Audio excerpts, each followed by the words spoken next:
हम सब जानते हैं कि पांडवों में अर्जुन सबसे बड़े धनुर्धर थे। भीम सबसे बलशाली थे और युधिष्ठिर धर्मराज थे।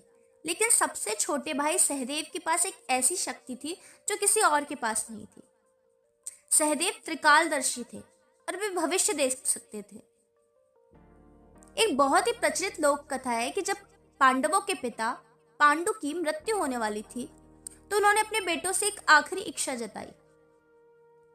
उन्होंने कहा, मेरे मरने के बाद मेरे शरीर मस्तिष्क का एक हिस्सा खा लेना, जिससे मैंने जीवन भर जो ज्ञान अर्जित किया है वह व्यर्थ नहीं जाना चाहिए, और जो मेरे मस्तिष्क को खाएगा उसे भूत, भविष्य और वर्तमान का ज्ञान हो जाएगा।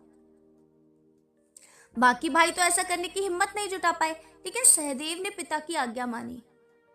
जैसे ही उन्होंने यह किया तो ब्रह्मांड के सारे रहस्य उनकी आंखों के सामने खुल गए। सहदेव को सब दिखने लगा। उन्हें पता था कि दुर्योधन उन्हें जुए में बुलाएगा। उन्हें पता था कि वे हार जाएंगे। उन्हें द्रौपदी के चीरहरण का दृश्य पहले से ही दिख रहा था। उन्हें महाभारत का विनाश दिख रहा था। और जब श्री कृष्ण को यह पता चला तो वे सहदेव के पास गए और उन्हें एक श्राप जैसा वरदान दिया।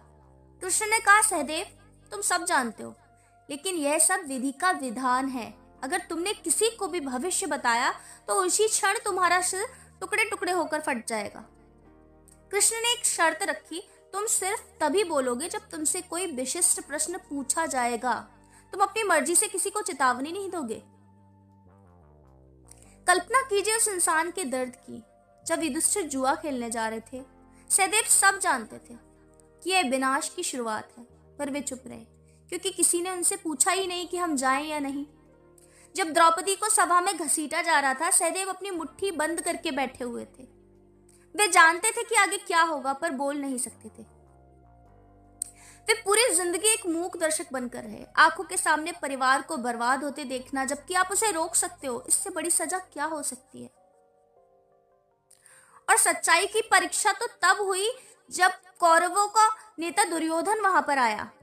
दुर्योधन जानता था कि सहदेव दुनिया के सबसे बड़े ज्योतिषी हैं। दुर्योधन जो पांडवों का कट्टर दुश्मन था, वह सहदेव के पास आया और उसने पूछा कि सहदेव, मुझे मालूम है तुम मेरे दुश्मन हो, लेकिन तुम कभी झूठ नहीं बोलते। क्या तुम मुझे युद्ध शुरू होने का सही मुहूर्त बता सकते हो, जिससे अगर मैं युद्ध शुरू करूं तो मेरी जीत पक्की हो जाए। अब सोचिए, सहदेव के पास मौका था गलत समय बताने का और अपने परिवार को जिताने का, लेकिन वे सत्यवादी थे। सहदेव ने गणना की और दुर्योधन को बिल्कुल सही समय बता दिया, और उन्होंने कहा कि अगर तुम अमुक दिन अमुक घड़ी में युद्ध शुरू करोगे तो पांडव हार जाएंगे।